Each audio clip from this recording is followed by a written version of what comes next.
Luke sat down beside me with 2 mugs. He asked me what I wanted to do with the $12 million. The trust is officially in my name now. Nothing, I told him. I watched the waves hit the shore. Let it grow. I'm still a nurse. I'm still Alyssa. You see, sugar, my father thought money was a weapon to hurt people. He thought it made him a god. But Grandpa Samuel knew better. Money isn't power. It's just protection. It's a wall you build to keep the wolves out. And family? Family isn't about the blood in your veins. It's about who stands next to you when the vault doors open. It's about who loves you when you have nothing, and who respects you when you have everything. The invisible girl is gone. I've got my garden. I've got my peace. And I've got the memory of a grandfather who knew that the best revenge is simply living a life they can't touch. Now, how about we put the kettle on? I think we've had enough excitement for one day. And that, sugar, is how the invisible girl finally found her voice. It's funny how the people who try to keep you small often end up being the ones who hand you the tools to grow. My father lost everything because he couldn't see the value in anything he didn't own. But enough about my family. I want to hear about yours. Have you ever had a relative try to pull the wool over your eyes? Or maybe you had a Grandpa Samuel in your life who looked out for you when no one else would. Tell me your story down in the comments. I read every single one of them with my morning tea, and it warms my heart to know I'm not the only one who's had to stand my ground. If you enjoyed our time together today, go ahead and give that like button a gentle tap, and subscribe to American Granny Stories. It helps me keep the kettle on and the stories coming. Until next time, honey, remember, keep your head high, your heart kind, and always, always read the fine print. Love you bunches.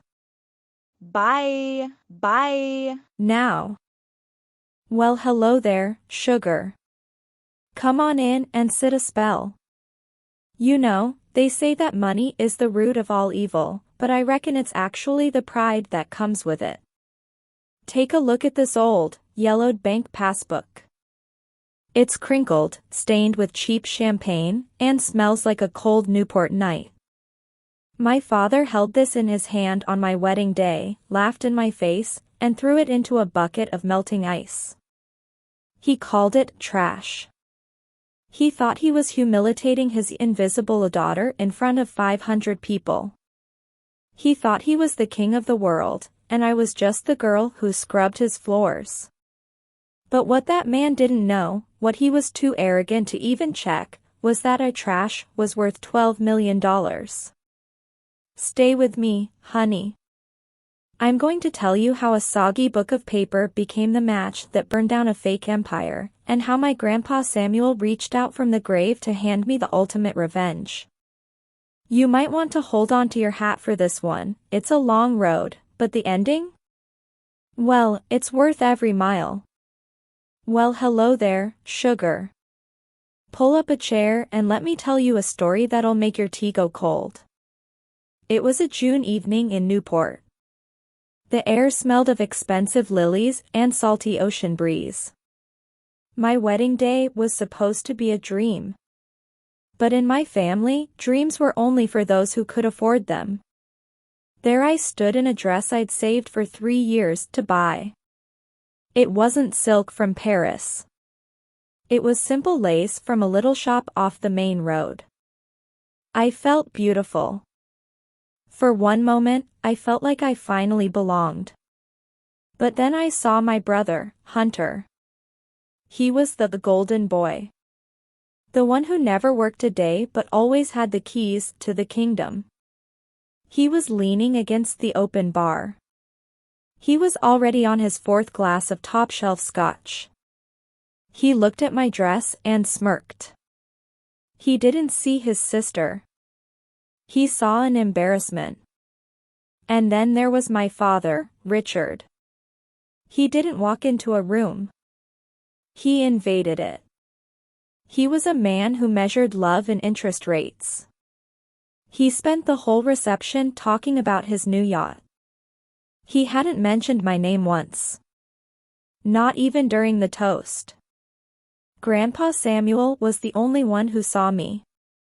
He was sitting in the corner, looking frail but sharp. When no one was looking, he pulled me aside. His hands were shaking.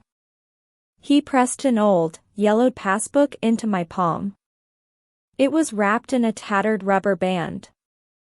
"Keep this safe, Alyssa," he whispered. "This is the only truth left in this family." I tried to hide it in my bouquet. But Richard has eyes like a hawk for anything he doesn't control. He marched over and snatched it from my hand. He held it up like it was a piece of rotten fruit. "What's this, Samuel?" my father roared into the microphone. The music stopped. 500 people turned to look at us. "A wedding gift," Grandpa said softly. Richard started to laugh. It was a cold, hollow sound.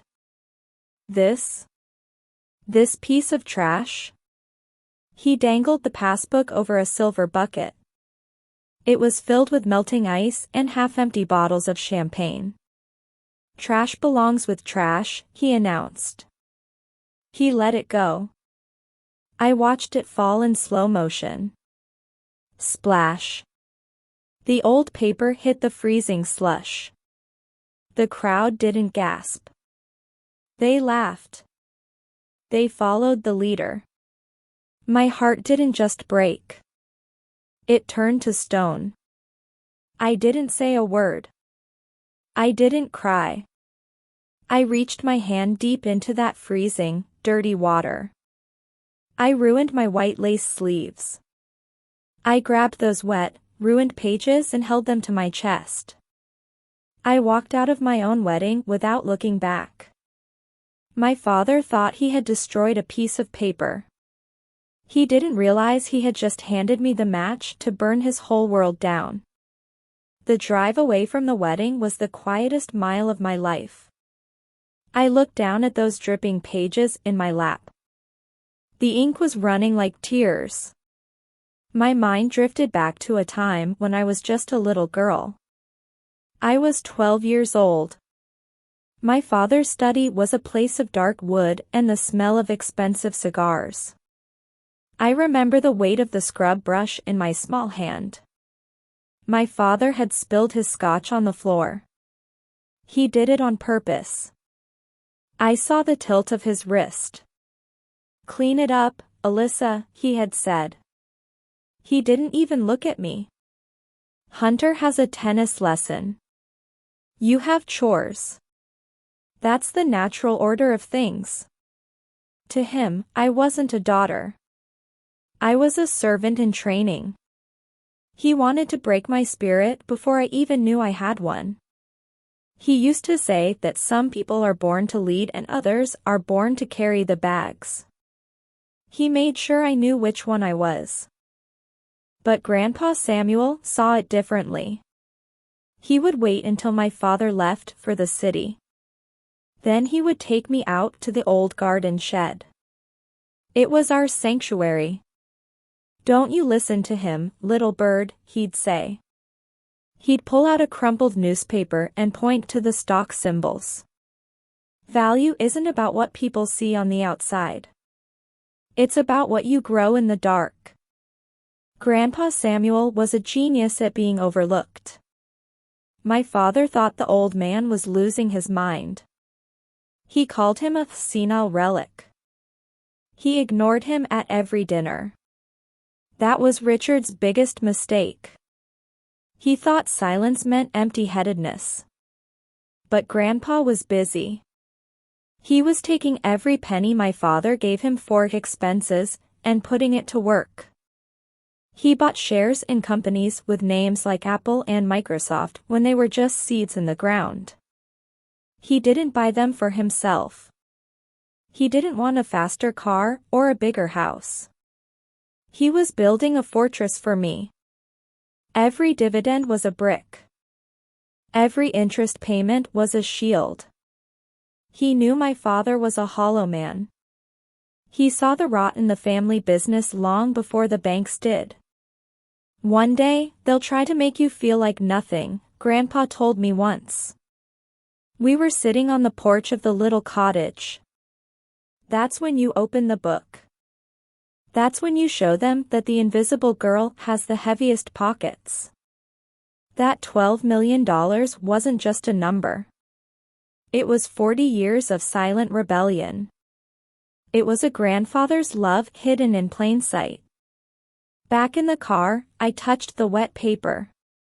The champagne smell was strong. But the memory of Grandpa's voice was stronger. My father thought he had tossed away a scrap of paper. He had no idea he had just handed me the keys to his own prison. The invisible girl was finally starting to be seen. And I was about to walk into the bank to claim my crown. The next morning, the sun was far too bright for how I was feeling. I walked into the First National Bank in downtown Boston. It was a place of high ceilings and cold marble floors.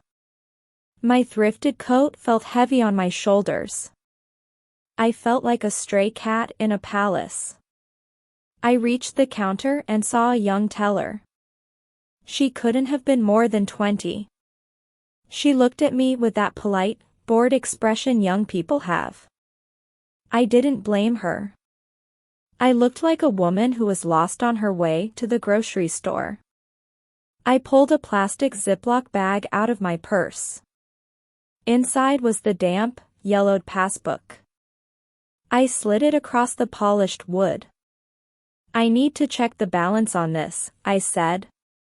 My voice sounded small in that big room. The girl picked up the bag with 2 fingers. Her nose wrinkled just a tiny bit. She smelled the champagne and the melted ice. She probably thought I found it in a gutter. She started typing the account number into her computer. Tap. Tap. Tap. Then, the tapping stopped. Her fingers just hovered over the keys. She leaned in closer to the screen. All the color drained from her face. She didn't look at me. She looked through me. "Ma'am," she whispered. Her voice was shaking like a leaf. "Please. Do not move. Do not leave this spot." She didn't even close her drawer. She ran toward the back offices.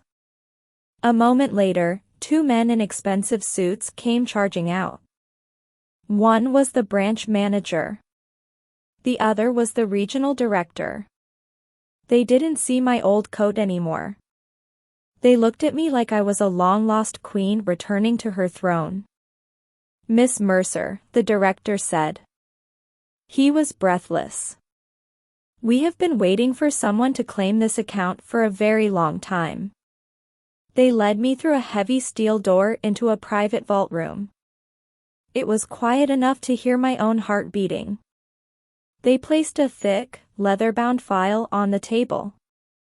"Your grandfather was a very patient man, Alyssa," the director told me. He opened the folder. The pages were crisp and white. He established a Totten trust in 1982. He never touched a single cent. He turned the document toward me. My eyes blurred for a second. I had to blink to make sure the zeros were real. $12,400,000. It sat there on the page. Bold and absolute. It was a fortune built in the shadows. It was the weight of every floor I ever scrubbed. It was the answer to every time my father called me worthless. I touched the edge of the paper. It wasn't just money. It was a mountain of gold that Samuel had built to bury Richard under. Is there anyone else on this account? I asked. I knew the answer, but I wanted to hear it. No, the director replied. It is entirely yours. You are the sole beneficiary. I looked at the ruined passbook in the plastic bag. My father had held $12 million in his hand and called it trash. Now, that trash was going to become the wrecking ball that leveled his empire. I walked out of that bank feeling like the ground was shifting beneath my feet. I didn't go to a fancy restaurant to celebrate. I went straight home to Luke. Now, Luke isn't like the men in my family. He doesn't care about shiny watches or country clubs. He's a data analyst. He's a man who finds the truth hiding in the rows and columns of a spreadsheet. I call him my forensic architect. He can look at a pile of numbers and see the cracks in a building before it falls. I sat him down and told him everything. I showed him the trust documents. But I also told him about the look in my father's eyes at the wedding. It wasn't just mean. It was hungry. Alyssa, Luke said, his eyes glued to his monitors. Give me 24 hours. I want to see what your father is so desperate to hide. The next evening, I found him in the kitchen. He was surrounded by a fortress of printed papers. The air felt heavy with the smell of cold coffee and old secrets. It's not an empire, Alyssa, he said. He turned his screen toward me. It's a house of cards sitting in a hurricane. He started pointing at the red lines on his spreadsheets. My father had been bragging about his Newport mansion and his private jets for years. But Luke found the truth. The mansion was in foreclosure. The family trust he claimed to manage was bone dry. He had been moving the same $50,000 between 6 different shell accounts. He was trying to make it look like he had cash when he was actually drowning. He's insolvent, Luke whispered. But it gets worse. Look at this. He showed me a notice from the IRS. It was a deficiency letter. My father hadn't just lost his money. He had been stealing from the government to keep up appearances. He was being audited for 2 decades of tax fraud. The billionaire Richard Mercer was a ghost. He didn't just want my grandfather's cottage for the memories. He needed it to stay out of a federal cell. He was a starving man trying to eat his own family just to survive one more day. I looked at the numbers. I thought about how he mocked that passbook.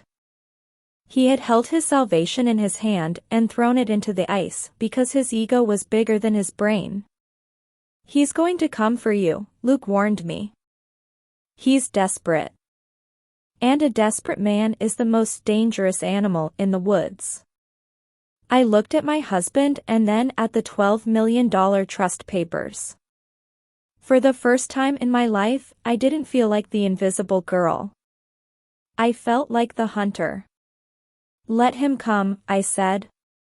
I want to see the look on his face when he realizes the trash is about to take him out. I didn't have to wait long for the wolf to knock on my door. Well, he didn't knock. He called. My phone buzzed on the kitchen table like a rattlesnake in the grass. I put it on speaker. Luke sat right across from me with a notepad. I needed a witness for this kind of poison. Alyssa, my father's voice boomed. He sounded like a man who still owned the world. But now that I knew the truth, I could hear the cracks. I could hear the sweat in his breathing. He didn't ask how I was. He didn't apologize for the wedding. He went straight for the throat. I've been thinking about that little shack your grandfather left you, he said. The cottage in Newport. It's a burden, honey. You're a nurse. You don't have the time or the brains to manage real estate. He told me he had a buyer lined up. He said he was doing me a favor. He wanted me to sign the deed over to the family fund so he could protect my interests. I'm not selling, Dad, I said. I kept my voice as soft as a velvet ribbon. That house is the only place I ever felt safe. I'm keeping it. The line went quiet. It was that heavy, suffocating silence before a storm breaks. Then, the mask finally fell off. The loving father was gone. You listen to me, you ungrateful brat, he snarled. His voice dropped an octave. It sounded like gravel grinding together. Samuel was mentally incompetent when he signed that deed. He was a senile old man. He told me he had doctors ready to testify. He said he had witnesses who would swear I manipulated a dying man. If you don't sign those papers by Friday, I will sue you for elder abuse, he shouted. I will drag your name through every probate court in this state. I'll make sure you never work as a nurse again. I'll leave you bankrupt and broken. He wasn't trying to help me. He was hunting me. He needed that cottage to sell it fast. He needed the cash to plug the holes in his sinking ship. He was willing to put his own daughter in prison just to keep his suit pressed and his car gassed up.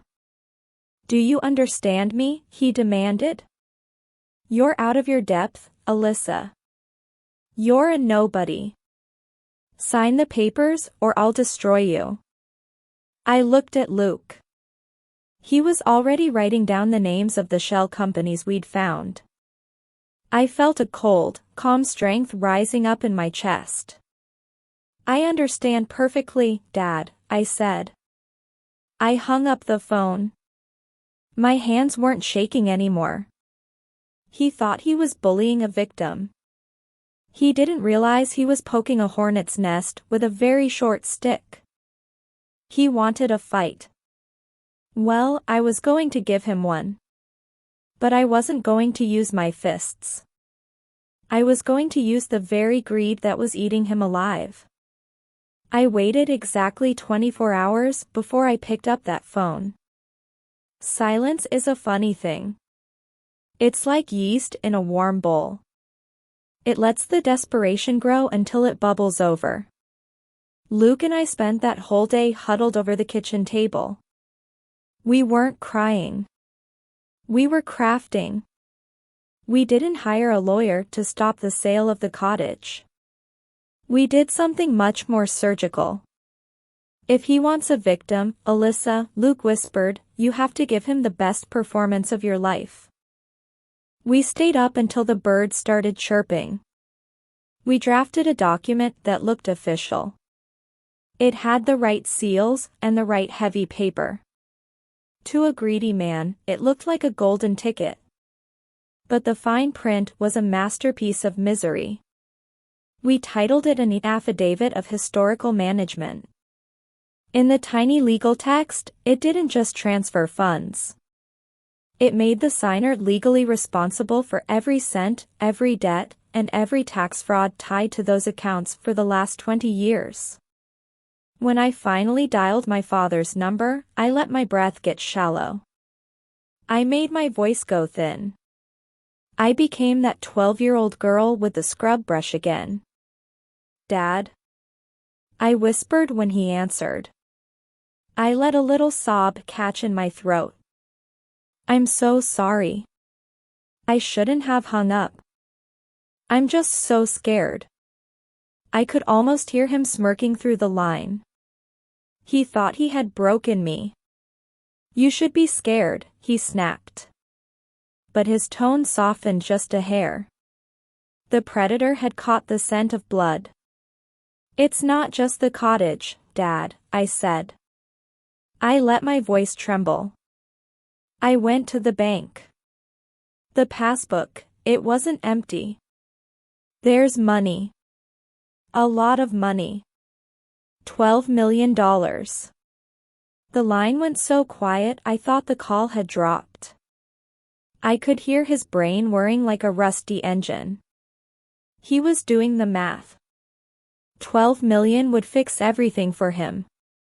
12 million, he choked out.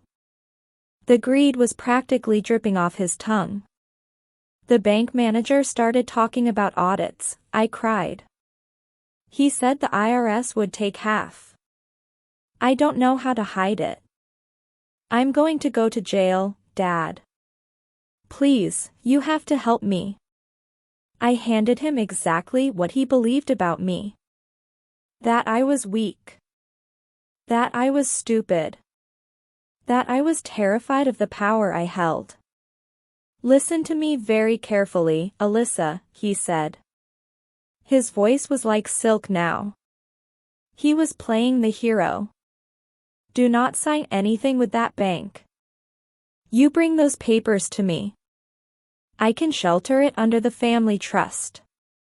I'll make the tax liability disappear. I'll protect you, sweetheart. He wasn't protecting me. He was opening his mouth to swallow the whole inheritance. He was so arrogant he couldn't imagine a world where his invisible daughter was setting a trap. I'll bring everything to the gala on Saturday, I told him. I hung up and looked at Luke. The tears vanished. My face went cold. The Trojan horse was built. Now, we just had to wait for the king to open his gates. Saturday night arrived with a chill that bit right through your bones. The Fairmont Copley Plaza was glowing like a crown jewel in the heart of Boston. It was a place where the floors were polished to a mirror shine. The crystal chandeliers hung from the ceilings like frozen rain. Everywhere you looked, there was old money and borrowed power. Men in tuxedos that cost more than a year of my nursing salary. Women draped in diamonds that sparkled under the soft amber lights. It was a room full of people who spent their whole lives pretending that shadows didn't exist. And right at the center of it all was my father. He was the guest of honor. The man of the year. I had to laugh at the irony of it. A man who was bankrupt in soul and pocket was being toasted as a pillar of the community. He was standing near the stage, holding a glass of bubbly, looking like a king who had just won a war. But then, the doors swung open. I didn't walk in as the mousy girl in the thrifted coat. I didn't wear the beige colors my father always forced on me to keep me invisible. I was wearing a structured red dress. It was the color of a warning light. It was the color of a fire that was just getting started. I walked through that crowd with my head held high. I could feel the eyes on me. I saw my brother Hunter by the bar. He almost choked on his drink when he saw me. He looked for the girl he could bully, but she wasn't there. I moved toward the front of the room. I wasn't dodging the photographers. I was letting them take their pictures. I wanted every single one of them to witness what was coming. My father saw me approaching and his smile didn't even waver. He just adjusted his cufflink and signaled for me to come closer. To him, I was just a delivery girl. I was the person bringing him the $12 million life raft he needed to stay afloat. You're late, he hissed when I reached him. He kept that fake, winning smile plastered on for the cameras. Do you have the blue folder, Alyssa? I felt the weight of it in my hand. It was more than just paper.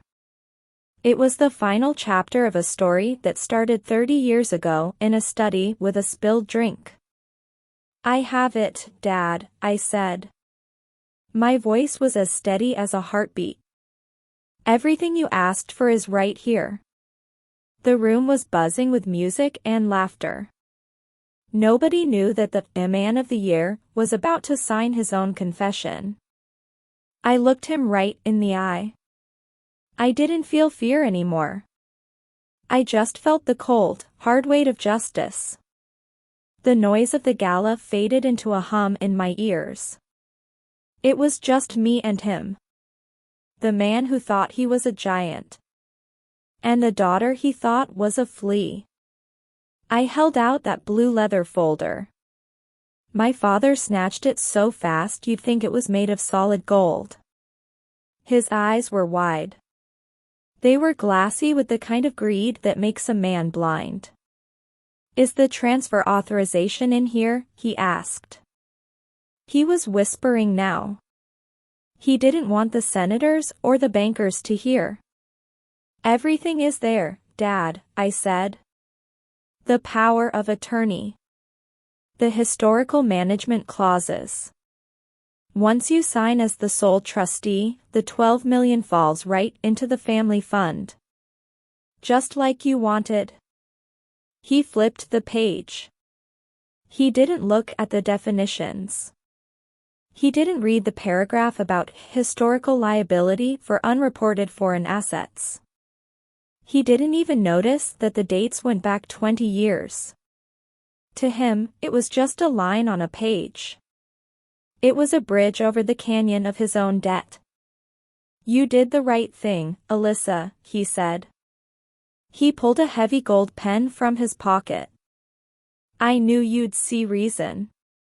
Family looks out for family." He scribbled his signature with a flourish. He pressed down so hard he nearly tore the paper. "Richard Mercer." He closed the folder and handed it back to me. He didn't thank me. He didn't hug me. He just checked his watch. "Go find a seat in the back," he ordered. He was already looking at the stage. "I have a big announcement to make. Try not to embarrass me." He bounded up the stairs toward the podium. He looked like a man who had just cheated death. I didn't go to the back. I moved to the shadows by the buffet table. I pulled my phone from my clutch. My hands were as cold as the ice in that wedding bucket. I opened the camera. I took a clear, sharp photo of that signature. I attached it to the file Luke had ready.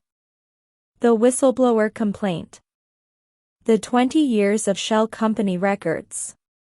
The proof that my father was claiming ownership of a trust tied to every fraud he had ever committed. My thumb hovered over the screen. One little tap. That's all it would take. I thought about Grandpa Samuel.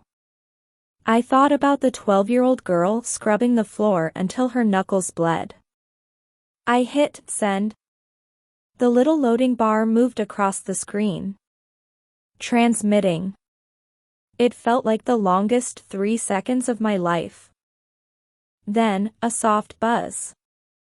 Message delivered. 3 miles away, Luke was watching the portal for the Department of Justice. At the same time, the Internal Revenue Service received a digital gift they'd been waiting for since 1999. I looked up. My father was at the microphone. He was smiling at the crowd. He was leaning in to tell them how great he was. He thought he was launching a new era of his empire. He had no idea he had just signed his own arrest warrant. The fuse was lit. And the fire was already racing toward his feet. The room went quiet as my father tapped the microphone. He stood there bathed in a warm spotlight. He looked every bit the titan he pretended to be. "Ladies and gentlemen," he began.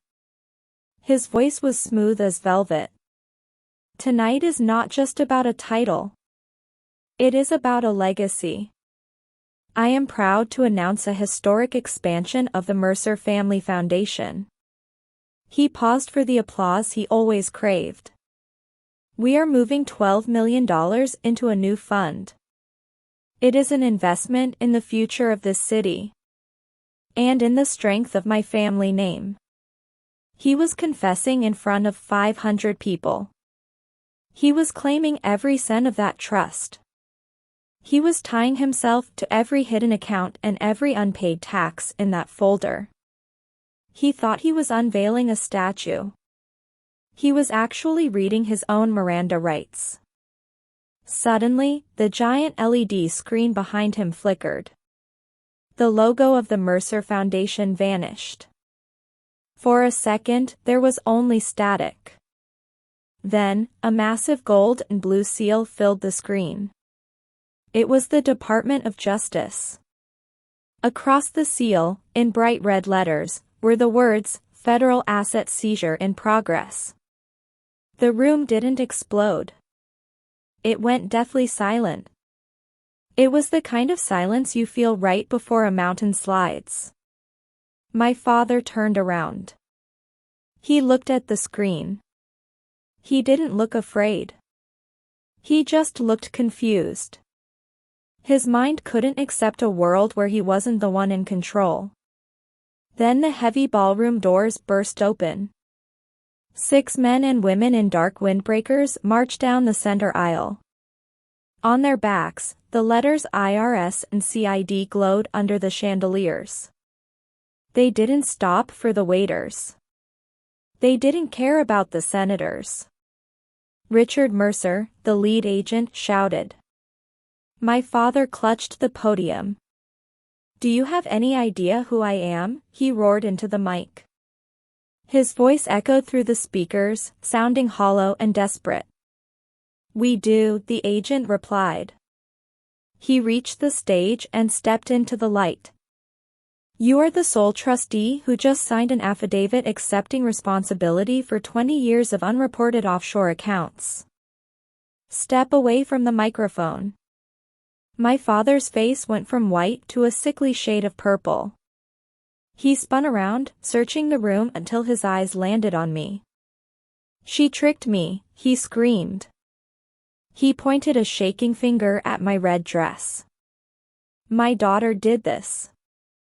She's a liar. Save it for the grand jury, the agent said. The sound of the handcuffs snapping shut was the loudest thing in that room. It was a sharp, metallic click. The sound of a trap finally closing. The cameras that had been taking his portrait were now flashing for his mugshot. They led him down the stairs. He wasn't a man of the year anymore. He was just a man in a rented tuxedo being hauled off to a cell. I stood by the buffet and watched him go. I didn't feel happy. I just felt clean. The invisible girl had finally stepped out of the shadows. And the giant had finally hit the floor. The ballroom was a sea of whispers as they led my father away. I turned to leave. But I didn't get far before a hand grabbed my arm. It was Hunter. He dragged me into the empty VIP suite behind the stage. His face was a frantic shade of red. He was sweating through his expensive shirt. The golden boy was tarnished. You ruined everything, he hissed. He looked like a cornered animal. Do you have any idea what you've done? That was our future, Alyssa. My inheritance. There was no inheritance, Hunter, I said. I looked him right in the eye. The money was gone years ago. Dad was just stealing from Peter to pay Paul. He was using us as human shields. He didn't want to hear the truth. He didn't know how to exist without a pedestal to stand on. He grabbed a silver steak knife from a catering tray. It was a desperate, ugly move. I'll kill you, he whimpered. It wasn't a threat. It was a tantrum. But Luke was already there. He stepped between us before I could even blink. He didn't use a weapon. He just took Hunter's wrist and twisted. There was a sickening pop. The knife hit the marble floor with a clatter. When the police forced the door open, my brother wasn't fighting. He was sobbing on the floor. He wasn't crying because he was hurt. He was crying because he was finally nobody. That was 3 weeks ago. This morning, the air in Newport smells like salt and fresh coffee. I'm sitting on the porch of the cottage. My cottage. I fixed the leak in the roof. I cleared away the ivy that was choking the windows. It's finally a home again. Richard was denied bail. His assets were frozen. His fake empire was liquidated by the state. Hunter took a plea deal. There are no more yachts in his future. Just hard work and a long shadow. I sat here this morning and burned that affidavit in a small stone bowl. I don't need the paper anymore. The truth is already out in the light.